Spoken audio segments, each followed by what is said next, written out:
Islamic শিক্ষার আলো মুসলিম সমাজের প্রতিটি ঘরে ঘরে পৌঁছে দিতে গড়ে তোলা হয়েছে দ্বীনি মাদ্রাসা ফায়জুল উলুম।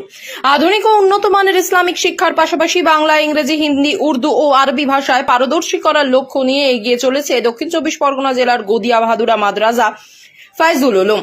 2018 সাল থেকে চালু হওয়া মাদ্রাসার পড়ুয়াদের কথা মাথায় রেখে ইতিমধ্যেই মাদ্রাসার নবরূপে নতুন বিল্ডিং নির্মাণের কাজ শুরু করেছে মাদ্রাসা কর্তৃপক্ষ। মাদ্রাসা কমিটি নতুন বিল্ডিং নির্মাণের কাজ চালু করে চরম অর্থ সংকটে পড়েছে।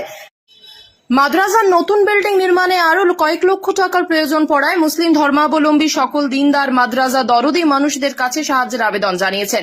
আপনার সামর্থ্য অনুযায়ী 10 টাকা হলেও মাদ্রাসা কমিটিকে সাহায্যের হাত বাড়িয়ে দিন, ঠিক এমনই আবেদন জানিয়েছেন ফায়জুল উলুম মাদ্রাসার পরিচালন কমিটির সম্পাদক মৌলানা কামাল উদ্দিন। মাদ্রাসাকে আপনি দান ও সহযোগিতা পাঠান 9735335098 ফোন পে নম্বরে। স্ক্যান করেও আপনারা টাকা পাঠাতে পারেন, সেই স্ক্যানার দেওয়া রইল আমাদের কমেন্ট বক্সে। ফোন করে যোগাযোগ করে আপনার মূল্যবান দান পাঠাতে পারেন। কথা বলুন 9735335098 অথবা 9564385883 এই ফোন নম্বরে।